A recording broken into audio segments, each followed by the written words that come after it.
So, not in a million years did I think I'll experience a speaker like this from SVS. This is the new Ultra Evolution Pinnacle tower speakers by SVS that's been redesigned from ground up. And let me tell you, they really did go back to the sketching board on this one. As you guys may remember, my experience with their previous flagship speaker, the Ultra Tower, wasn't all that great. While I thought the Ultra Towers were awesome for home theater applications because in true SVS fashion, the bass was tremendous, it didn't quite have the musicality and what I was looking for 2-channel music playback. For me, it was the high frequency that got a little bit too bright on this speaker while being unrefined, especially when I crank up the volume. Now, this new flagship speaker from SVS, the Evolution Pinnacle, is a totally different speaker from the Ultra Towers. In fact, it's been, like I said, totally revamped from the ground up to compete with much higher priced offerings in the market. But of course, that upgrade doesn't come for free. The new flagship speaker is priced at $5,000 for the pair, while the Ultra Towers from the past has been priced at $2,000 for the pair. But the question is the Evolution Pinnacle tower speakers 2.5 times better than the Ultra Towers? And usually my answer would be no, because as we've seen many times, price difference doesn't equate to better performance or better musicality. But even before I measured the speaker or did anything, I listened to it. And the moment I listened to it, I knew that the answer was an absolute astounding yes. It's definitely worth it. SVS was really not messing around redesigning this flagship speaker. It's not even fair to compare it to the Ultra Towers. The new flagship features a 1-inch diamond-coated tweeter. At the heart of this tweeter is an aircraft-grade aluminum dome that has been coated with diamond with a special technology that grows a thin layer of coating of diamond on the tweeter. In theory, this should make this tweeter more rigid, allowing it to extend in the high frequency more effortlessly and with less distortion. It also has this lens in the front they call the organic cell lattice diffuser that helps with things like keeping the high frequency more linear, better dispersion so that you get a more wider sweet spot, and overall a more effortless presentation in the high frequency. However, in practice, in real life, I found that this speaker wasn't the most airy or the most spacious speaker out there. It was the opposite of what I experienced with the Ultra Towers. It's not the most detail-oriented or it doesn't have that lifted brightness. It's more inviting.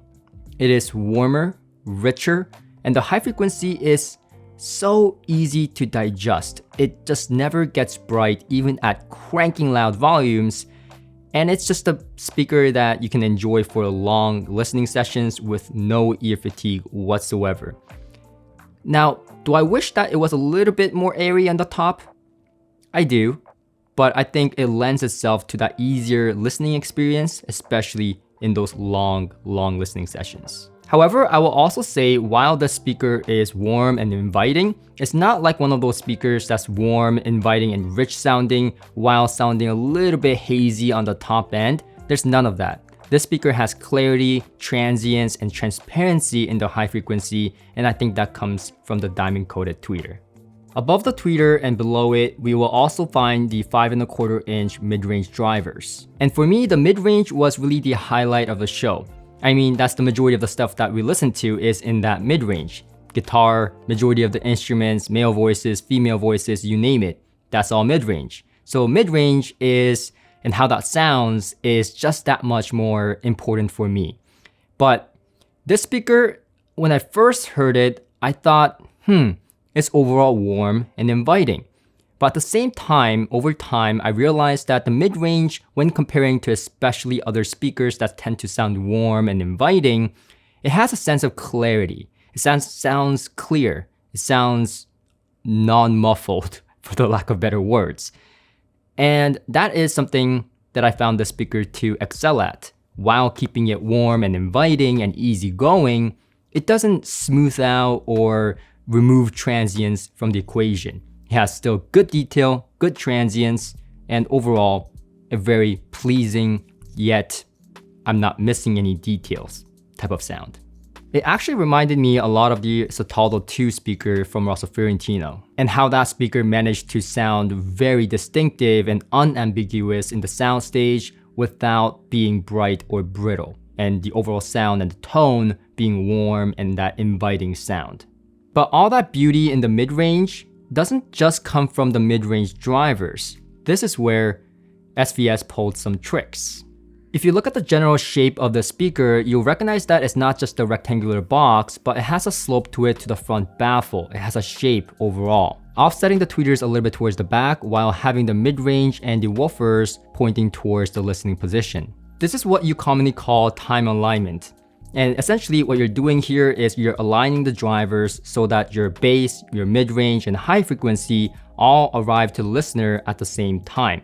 Because you see, a tweeter usually arrives to the listening position because it produces high frequency much faster than the mid-range frequencies or the bass frequencies that have longer wavelengths, and tends to take longer to arrive to the listening position. Without time alignment, things can sound less cohesive and coherent, and you may feel that it's brighter when in fact the high frequency is not tilted up. And of course, there's none of that here with the speaker because it's been properly time aligned. But not only that, when it comes to that mid-range that I was talking about, that transience, that detailed nature, while keeping the overall sound warm and still inviting, I think the time alignment, the acoustical center of the speaker has a lot to do with that. But also how cohesive and coherent and somehow a big tower like this just disappears in my room, leaving me with just the music. And that brings me to the second trick that SVS has in its books, and that is the woofers, the bass woofers. At first glance, this speaker looks like it has only two 8-inch woofers. However, if you go in the back, you will find two identical 8-inch woofers right above each port. And these are not passive radiators. In fact, they are full-fledged active woofers, just like in the front. And the idea here is the lesson that SVS, I guess, has learned over the years in controlling cabinet resonance. If you don't know SVS, they make a lot of subwoofers and they have been leading in that technology. And this design of having two opposed bass drivers to cancel out internal cabinet resonance is a trick straight from their subwoofer playbook, which we've seen from subwoofers like the SVS Micro. But I find that this does more than just cancel out internal resonance by basically canceling out phase internally.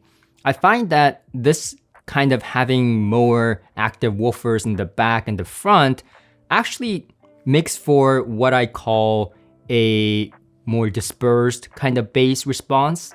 Something that I would get with multi-sub setups, if that makes sense. And this is not some audiophile fiction. It is absolutely true that having multiple subwoofers in your room helps to get you a more linear and full bass response with better kind of presentation. When you place a speaker or a subwoofer in your room, you will get little dips inside your room, especially in the low frequency, and these are called nulls. And correcting for room nulls can be very daunting and a tedious process with big bass traps and acoustic panels or multi-sub setup. And in fact, multi-sub setup has been proved to be a better choice and more of a sure way to correct for nulls in your room. Well, with this speaker, I find that I get a more even, more linear, more full kind of sound, helping with SPNR and other aspects of having it in a smaller room. And without a doubt, you do not need a subwoofer with this speaker. It sounds thunderous, it sounds full, it sounds very muscular in the bass region. And in true SVS fashion, the bass has never been out of the equation. This speaker is really amazing in that bass category, even much better than the Ultra Towers were. I find that with the Ultra Towers, I found the bass to be very thunderous and very impressive and authoritative. But here, I find more quality, more textures, nuances, and more extension, and more kind of linear aspect of it that makes me enjoy the bass in all its glory. It has like a more wider dispersion that fills the room and gives me that more full-fledged bodily experience. So the bass hitting me in my chest and in my legs, yeah, not a problem. But having two active woofers as well as dual ports in the back does come with its own kind of caveats. And that is that you can't place it too close to the wall. While I did find that, well, yes, you can get pretty controlled bass still and the sound is overall still controlled, I didn't find it got muddy or hazy. But instead, I got this more warmth and more bass authority and a lot of bass. A lot a lot of bass. Perhaps too much for my liking, and that's why I like this speaker at least about 3 feet from the wall. But if you like a lot of bass, I found it still controlled near wall boundaries, which was honestly surprising for me because 2 active woofers and dual ports in the back, I did not expect the bass to be anything but muddy. And that brings me to sound staging, which is something that I really look for in a lounge speaker. That is how wide and deep the sound stage is and how realistic the stage, the performance that is taking place is presented in my room. And I kind of like almost an unrealistic amount of width and depth to give me an illusion of a bigger space. And I usually get that from tube amplifiers and horn speakers and stuff like that. But with this speaker, I found that the beauty is in the depth of the soundstage more than the width. In my room, I didn't sense a wide, unrealistic wide kind of soundstage. In fact, I found the soundstage, the width-wise, was pretty adequate. It didn't sound like it was restricted to the plane of the speakers or too intimate. It sounded open, and I think for me, it was pretty satisfying. But I found that the depth of the soundstage was very impressive. And not just the depth in the soundstage, but within that realistic soundstage, I found that the pinpoint accuracy of each individual elements in the music, whether it be the instrument or the voices, I could hear it all very readily, perhaps because of that time alignment, but just very, very nuanced and detailed. And I also found that I can even depict like where the hand is on the guitar on some tracks that I have never really thought about because I've never heard it, which I found even more impressive coming from a warm and inviting loudspeaker and not a bright and overly detailed speaker. That is usually the kind of speakers that give me the sensation of hearing things I've never heard before. And yes, the speaker follows the typical trend of having the speaker a little bit towed towards out the room, gives you a little bit more of that wider sound stage. But I found that having the speaker towed just a bit so that it hits the side of my shoulders, well, that gave me the most kind of good balance between the depth of the soundstage, the imagery, and the overall width of the soundstage that I was getting. So personally for me, I had it so that the speakers, the tweeter specifically, was hitting on my each side of the shoulders. So the right speaker hitting my right shoulder, the left speaker hitting my left shoulder. And I know that the common question I'm gonna get is how does it compare to something like the Arendal 1723 THX towers or the 1528 bookshelf speakers that are very close to each other in terms of price? And my honest to God answer to that is that, well, it's not just the price that's close. Both of these speakers, all 3 of them, including this one right here, is going for that more linear yet still inviting sound. So they're quite similar. I'm gonna be honest with you, that you still get that full-fledged bass, you get that very clear but yet inviting mid-range, and a high frequency that is not bothersome, that's not bright, but still has that transience and detail and clarity. So in that way, all 3 of these speakers are excellent choices, and I feel like you can't really go wrong with any of them. They're all excellent, but here are the small differences because that's kind of my job. Well, the SVS, out of the 3, is the warmest. It's the most inviting, it's the most rich, and the most authoritative in the bass is what I found. While the Arendal speakers, both of them, 1723 and the 1528, and I did a deep dive comparison where I compare all the little details already, so I will link to that video in the description. But basically, both of these speakers are very linear sounding. They're very natural, neutral, balanced sounding. So you're not gonna get more bass or more mid-range or more high frequency. You're gonna get a pretty balanced sound that is pretty much the definition of a neutral, uncolored sound. Well, compared to those speakers, like I said, the SVS is a little bit more richer, a little bit more warmer, a little bit more inviting, and that may be something that you might want. But the other kind of deciding factor is gear matching. While the 1723 THX is the most sensitive at 92 dB at 1 meter, the 1528 bookshelf is going to be the least sensitive of the bunch at 84 dB at 1 meter. And the SVS tower here, 88 dB at 1 meter. So that means out of the three, the 1723 THX towers are still the most sensitive, giving you the most flexibility in terms of wattage. You need less watts, less power to drive these speakers. So in a large space, this speaker would require less power than the other two to get louder.